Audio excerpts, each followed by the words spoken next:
Welcome back to Left Labor Education for today.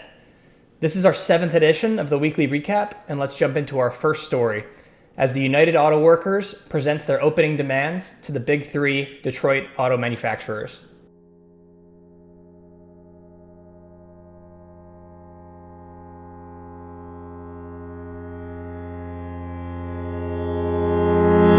The United Auto Workers resumed negotiations this week with the Big Three Detroit auto manufacturers, starting with Stellantis on Tuesday, followed by GM on Wednesday, and then finishing with Ford on Thursday. And UAW President Shawn Fain acknowledged that the opening demands for UAW were some of its most audacious and ambitious in decades. As I go to the table this week, I'll be giving the Big Three the most audacious and ambitious list of proposals they've seen in decades, and I wanted to share them with you. Among the aggressive demands presented by the UAW are, first and foremost, the elimination of wage tiers that have resulted in some employees making considerably less than others, double-digit pay increases, the restoration of a cost of living adjustment benefit that had been discontinued back in 2007, a defined benefit pension for all workers, alongside the reestablishment of retiree medical benefits. The UAW also alleges that the Big Three have closed 65 plants over the last 20 years, and so they're demanding a right to strike over plant closures, whereas they would otherwise not be permitted to strike during the term of the agreement. The UAW is requesting the Working Family Protection Program to help keep UAW members working even after a company does decide to shut down a plant or leave a community.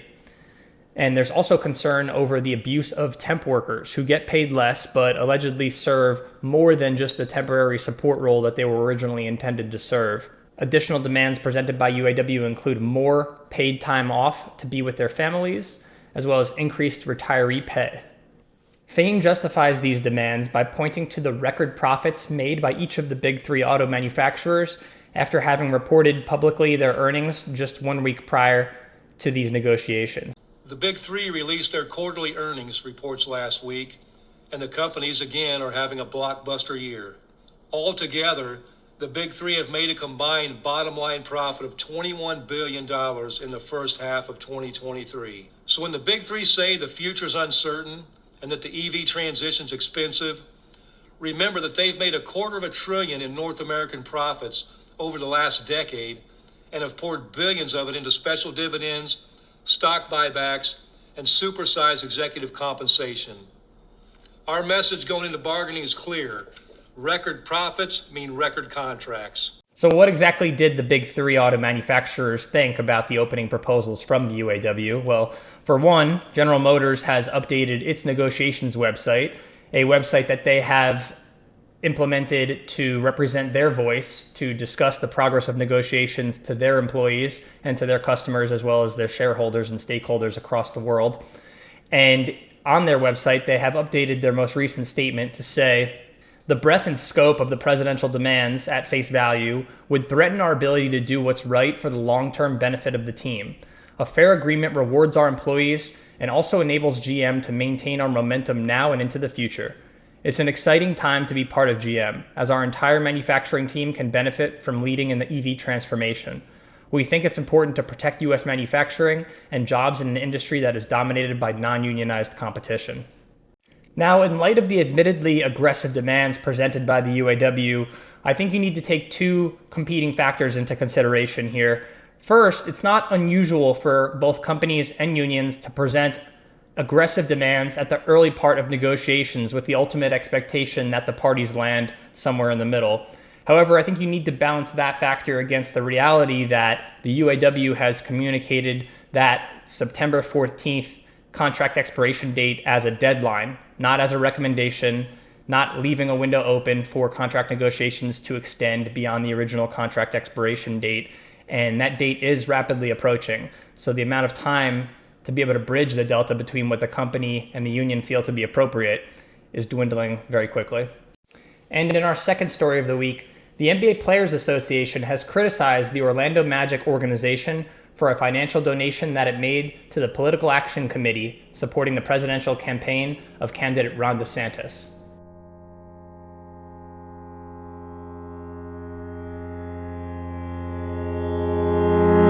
Governor Ron DeSantis is no stranger to controversy in the Sunshine State, and he finds himself subject of additional controversy here today as the NBA Players Association has issued a press release condemning the Orlando Magic organization for its apparent support of the presidential hopeful. In a press release issued on Thursday, the NBA Players Association said, "A political contribution from the Orlando Magic is alarming given recent comments and policies of its beneficiary," referring to Ron DeSantis.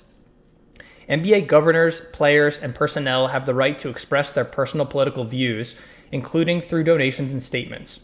However, if contributions are made on behalf of an entire team, using money earned through the labor of its employees, it is incumbent upon the team governors to consider the diverse values and perspectives of staff and players. The Magic's donation does not represent player support for the recipient. And in response to the NBA Players Association statement, the Orlando Magic issued a statement of their own saying, "To clarify, this gift was given before Governor DeSantis entered the presidential race. It was given as a Florida business in support of a Florida governor for the continued prosperity of Central Florida." And of course, Governor DeSantis had to chime in as well, saying on Twitter, or saying on X, I should say, "It appears the NBA took a break from protesting our anthem and bending the knee to communist China to chirp about my policies." And so I think this is just an early preview of what you can expect to see as the 2024 presidential election is rapidly approaching. While this particular story may come and go, I do think it will be interesting to see how businesses, unions, and political figures approach the upcoming election campaigns and how that may influence labor activity and customer behavior. And in our third story of the week, we have some evidence for signs of life in the resumption of negotiations between the Writers Guild of America and the Alliance of Motion Picture and Television Producers.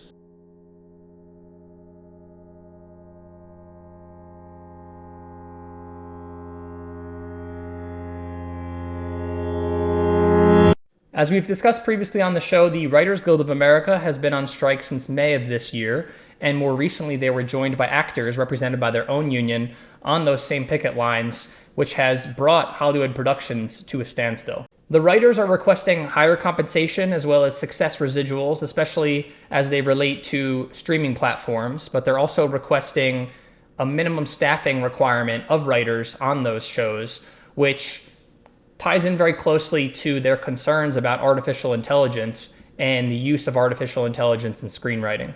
On Friday, the parties met for what was supposed to be a confidential sidebar, which quickly turned into a series of finger pointing, and the WGA released a statement about the meeting on Friday, which suggests that there is no confirmed return to the bargaining table. While both parties agree that employees just want to be able to get back to work, the tone of the statement released by the WGA did not sound promising.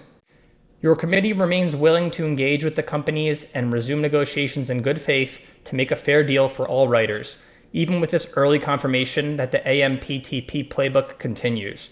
But rest assured, this committee does not intend to leave anyone behind or make merely an incremental deal to conclude this strike. Accordingly, it seems that the parties are still considerably far apart on several key issues.